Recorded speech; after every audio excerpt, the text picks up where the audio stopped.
From Studio 3 at Buzz TV, it's The Horse's Mouth with Tom McManus.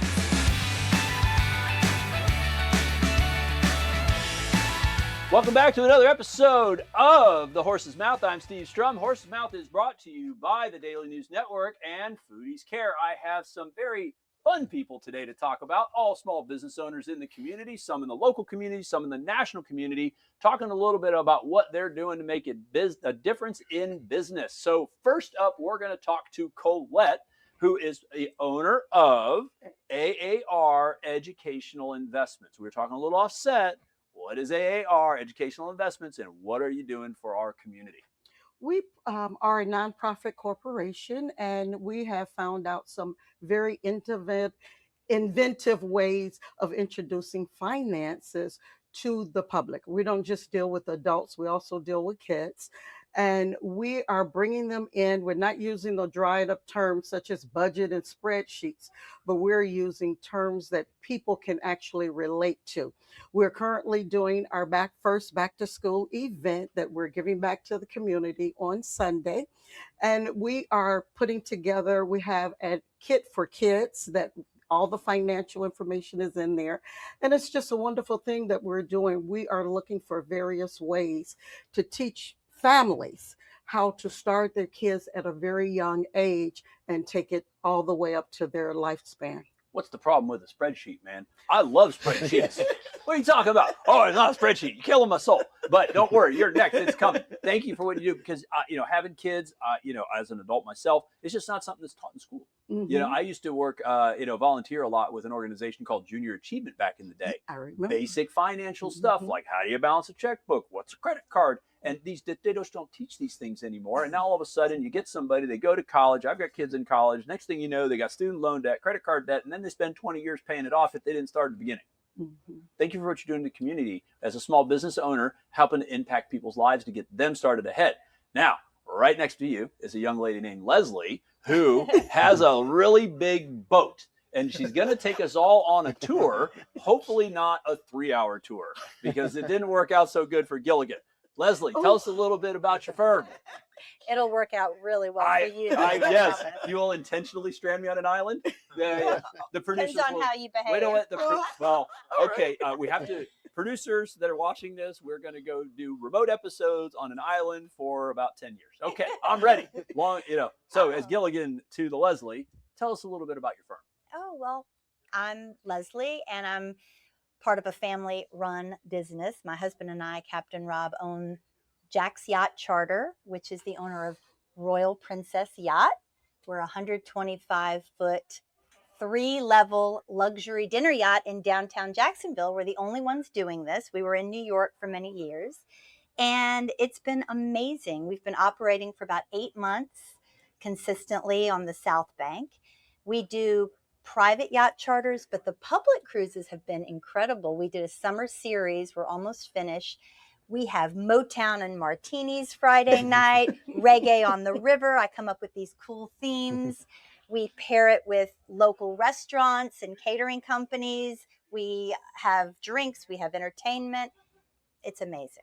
So for people that are watching this going, okay, 125-foot yacht, is that big or small? That's actually pretty big, right? That's a fairly large water. I mean, we're talking about a substantial watercraft. Yes. And what you do for, I would imagine for people, for companies, for events, you literally take people out and give them an entertainment experience on the water. On the St. John's River. On the St. John's River. The So best. I won't get too lost. Mm-hmm. That's good. I get lost in the studio sometimes. Mm-hmm. But anyway, that's a really neat thing. I've had an opportunity to be on one of those yacht experiences down in St. Augustine many years ago.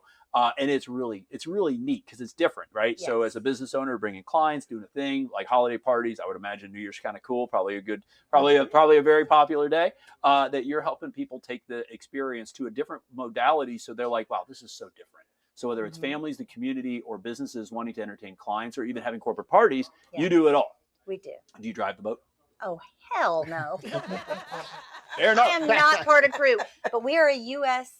Coast Guard certified vessel. So we are under the guise of the Coast Guard. So very important. So you're not going to let me drive the boat either, are you? Can I touch the wheel and pretend? No. Okay, fair enough. So you laugh because it's true. So Todd, tell us a little bit about Ascend 2. Now you're nationwide. Yes. You're not just International. So you're not just jumping in the St. Johns River with me trying to drive her boat. That's right. All right. Tell us a little bit Bad about experience. fair enough. Well, tell us a little bit about what you do, sir. Sure. Essentially, we're a research firm. So we do original research. And what a research does for a company is it's primarily used for thought leadership. So companies want to be found. They want to share with communities their message. And so what we do is we're very good at storytelling. So we work with companies. We find audiences. So for example, let's say that you're targeting financial business professionals. We might survey 500 business professionals, ask them questions, analyze that data, find the story that's compelling, and we create a report for them. So they can use that on their website. It helps attract media, and it's just a great way, especially in this time of, it used to be search engine optimization, which is basically go on Google. Now it's what they call AEO, which is using AI. So you go into your chatbot, you put a question in, and who's going to be found? Well, companies that have research, for example, it's original, nobody else, it's very unique, and it's quantitative. So it helps companies be found. So if you have a question, you go online, hopefully our clients will be more readily found than their competitors. Well, data is the new oil, right? That's right. I mean, of course, obviously oil is the oil, but data mining, data algorithmic calculations, data research to put the customer in the right place at the right time, at the right moment where they need to go and rent a boat, giant boat, yacht. Don't want to call it a boat because you might kick me under the table, but you can't because there's a bar here. But in order for, to your point, right? I own a financial services company. I'm a partner. It's probably coming holiday time. I'm probably looking for something unique for a holiday, something or other. And you can provide the data. Now, obviously this is local. You're all over the place for Lezlee to know at the right time that I am the guy that she might want to go, hey, I've got a great deal on next Saturday. And we have the ability to connect because of your data.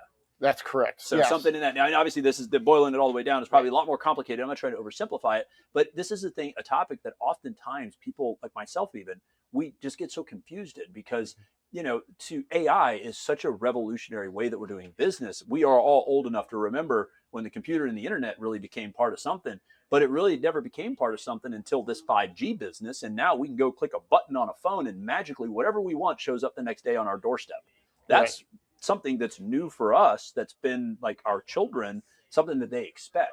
So you're harnessing this data to put the customer, whether it's an individual customer, corporate customer, institutional customer, to the right place, to the right time with the right information to connect the dot here so that we can make a buying decision, but then also provide these analytics so that our marketing dollars, right? We got to spend money. There's a certain amount of money we spend are spent with the highest ROI possible. Something in that neighborhood. Right. For the folks that don't understand it as well as you, it's kind of what we do. So that people are actually going, oh my, wow, this guy's got a crystal ball, right? Essentially. Well, there's so much, with AI, especially now, people can generate content ad nauseum, right? Right. But what they can't generate is data where they can say 45% of the population likes to do this. And here's why, here's what they need, here's how they're solving their problems. And so that data, when you put it into like a report or on your website, your chatbots are going to pick that up. Wow. And so it's unique to me. It's unique to my company. Right. And that differentiates them. And we're all, as small business owners, we're always trying to differentiate ourselves from the competition. Why should somebody say yes to me? Why should they say yes to me and not another person? And so the research not only informs the customer or the client on what the customer wants, but it helps identify to the customer why they should choose you. At the right time, at the right price. And then we got, bringing it on home, we got Bill from Valor Hub. Hey. Bill, I know Valor Hub. Tell all these people that like, what the heck's Valor Hub is? Yeah. What is Valor Hub and who are you? Yeah, Valor Hub, well, I'm Bill Peterson. I'm local here from Jacksonville since 2007. But Valor Hub is a very large digital ecosystem that will launch in 2 weeks. And its purpose is twofold, really, is to help create a sense of place for enlisted service members, veterans, and their family members. And the second piece is to help them through their day, through these pathways we create to solve problems. A lot of people around the United States putting efforts in to help veterans and service members and their family members Unfortunately, there's a lot of fragmentation. There's a lot of gaps because people focus on their line, right, in their lane. What we're doing is crossing through all of that, figuring out what pieces are missing, and then creating step-by-step, pathway by pathway. So the question is, where are you today? What are you looking for? And you jump on that piece and walk through it. So it's very interesting. It's a great project. The advisory group I have, everyone is a service member, veteran, or family member. So we're getting real-time information that is legitimate and something that the people recognize as helping. Well, and as a personal story for myself, I grew up in the military. So I grew up in the Army. My little brother is not quite your size. He's active duty, 82nd Airborne, Fort Bragg. Yeah. And my late uncle actually would have really appreciated your services. Uncle Terry, which is about the size of the door, was airborne. And, he passed from Agent Orange poisoning. Yeah. And what may that have been different if the services to provide that health care to Uncle Terry were not fragmented? Right. I mean, as we stand now, people can go and look online. People get to retire from the military as a function of how fast an elevator can go up and down in a mountain in West Virginia to take the paperwork. This is where we are. Yeah. Take the paperwork from the data vault in the mountain and take it up to the retirement people. Yeah. And if the elevator breaks down, and this sounds ridiculous, but it's true, if the elevator breaks down, it delays people retiring. Yeah. So you're taking all these fragmented pieces for service members, men and women, and helping them to be able to have one congruent, I need these things. And some of those things they might not even know they need. And some of their family members of possibly surviving. I have a family member of mine whose late husband served in the Navy. Yeah. And she's got benefits of VA. And we were just having that discussion the other day, like, how do I get a hold of this? Yeah. So you're putting all that together to be able to be one place that they can go and get our VA section right now is over 250 data points for each person, but it's organized in a way that's very simple to pick where you are, what you're trying to accomplish. And by the way, my mother and grandmother lived in Benson, which was about 25 miles north of Fayetteville. There you go. I was born in Smithfield. There you go. My whole family served in the military, I think, except for me. And that's part of, having seen what they went through. I also volunteer for the Farmers Veteran Coalition, and there's just a lot of interactivity. And we looked at this back of house computer system and went, wait a second, why can't we use that to help solve some of these other issues? So it's, we're doing it for the right reasons, and the feedback we get back from the people who are involved is it's headed in the right direction to help them. It'll continue to grow. But you touched on it. The issues they deal with are from the mundane of, I'm a spouse, I have a water leak in my yard. Do I call the landscaper, the plumber, or the city? To my spouse just returned, and I'm not sure who that person is. It's not the same person that left, right? So we get into very serious assistance, and some things are just really simple, but until somebody can help you, and if you're home all alone or raising children or doing whatever, you need some help. That's what we're trying to accomplish. Well, hammering a nail into the wall is simple. Yeah. Unless you've never been able to do it before, or if you're trying to use a screwdriver, it might as well be impossible. Exactly. And, I really appreciate what you're doing on behalf of military families. Mine, indeed. My brother's about a year or two from getting out, and these are some of the very real challenges. He's been deployed at least 7 times, as we know, and sometimes he's brought friends back that he had help lay to rest. So it's a whole dynamic. And so very grateful for what you're doing for people in the family that grew up military and or are in military. Freedom rings different for people who had to know what it means to do it to it. So thank you very much for all what you're doing. We got the brainiac right here trying to figure out what's going on and how to get me to go to rent her yacht at the exact right place at the right time. I'm the fun person. I specialize in fun. Lezlee, I have one question for you because I'm also part of the disaster recovery team for my firm. I think I better go and test your yacht to make sure that it's seaworthy. I may not be able to drive, but can I just, what are you doing tomorrow night? We've got Motown and martinis. You know what? I might have Sunday brunch. You know what? I might have to do that. It is kind of cool because as a business owner that is dealing with clients and team members and all the things, doing something different is always something. You talk about people like you buy differences, right? This is definitely different. It's cool, right? It's not like I'm sitting on a boat with everybody like I can't move. Like 3 levels of a boat for $100. I'm gonna go drive down there and check it out right now. And then for you, my dear, they don't teach it in school, and you're trying to help these young men, women, and possibly adult men and women trying to figure out how in the heck to balance the books. Very much appreciate what all you ladies and gentlemen are doing for our community. Y'all are great. fantastic, but we can't do any of this stuff without the people on this camera. Guys, it's really cool. So what a really cool episode we have. Conan talking about all kinds of different business owners. Thanks to for joining us on The Horse's Mouth. We'll put all their stuff on our website, which is thedailynewsnetwork.com. If you like the episode, share the episode, and remember to always live with gratitude.